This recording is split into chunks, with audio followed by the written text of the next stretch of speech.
Hello everyone, welcome to class. आज हम करेंगे 10th क्लास की ज्योग्राफी का chapter first resources and development का पार्ट 3। इससे पिछले वीडियो में हमने रिसोर्स प्लानिंग के बारे में पढ़ा था। आज का जो हमारा टॉपिक है वो है कि रिसोर्स प्लानिंग कैसे की जाती है। इसमें 3 स्टेप होते हैं। जो फर्स्ट है वो है identification and inventory of resources, यानी कि इसमें हम पहले रिसोर्सेज का सर्वे करते हैं।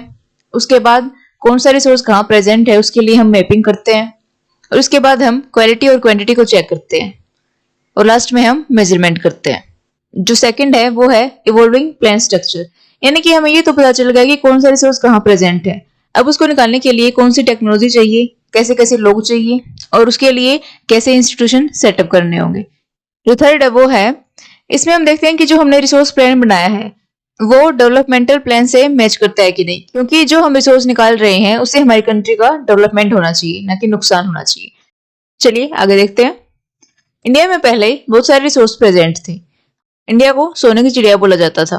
ब्रिटिशर्स ने हमारे इंडिया के रिसोर्सेज का काफी बुरी तरह से यूज किया और उसका एक्सपोर्ट किया। और गांधी जी कहते हैं कि हमारे एनवायरनमेंट में सभी के लिए काफी रिसोर्सेज हैं, लेकिन किसी के लालच के लिए कोई रिसोर्स नहीं है।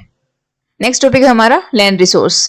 लैंड एक बहुत ही इंपॉर्टेंट रिसोर्स है। हम इस पर पूरी तरह से डिपेंडेंट है, क्योंकि हम इस पर खेती करते हैं, इस पर घर बनाते हैं, और जो वाइल्ड लाइफ है, ह्यूमन बीइंग है, जो ट्रांसपोर्ट है, तरह से लैंड पर डिपेंडेंट है।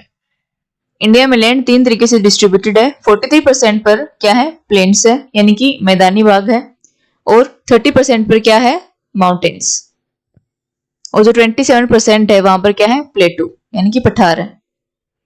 ठीक है। नेक्स्ट टॉपिक है हमारा लैंड यूटिलाइजेशन, यानी कि लैंड का यूज कैसे कैसे किया जाता है।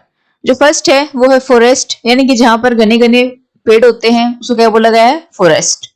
सेकंड है land not available for cultivation, यानी कि ऐसी जमीन जहां पर फसल नहीं उगाई जाती। उसमें फर्स्ट है बैरन लैंड, यानी कि बंजर जमीन। और जो सेकंड है land put to non agriculture uses, यानी कि जहां पर बिल्डिंग है, जहां पर रोड बनाए गए हैं, जहां पर घर बनाए गए हैं, फैक्ट्रीज हैं, उस जमीन को भी हम फसल के लिए यूज नहीं कर सकते।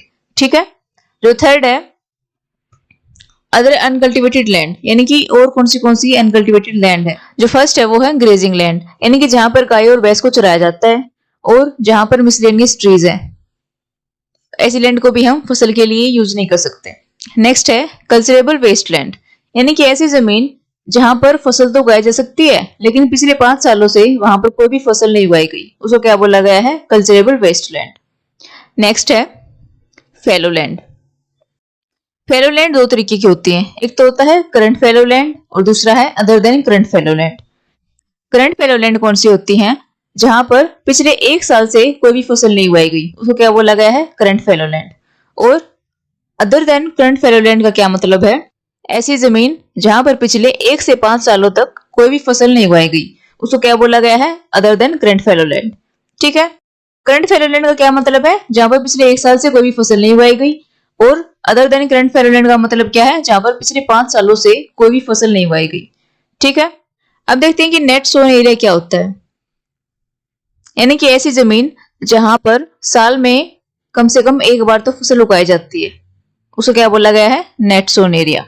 और ग्रोस क्रॉप्ड एरिया क्या होता है, वो जमीन जहां पर साल में कम से कम एक बार तो फसल उगाई जाती है, प्लस ऐसी जमीन जहां पर साल में कम से कम 1 से 2 बार फसलें उगाई जाती है। इन दोनों लैंड को क्या कहा गया है, ग्रोस क्रॉप्ड एरिया।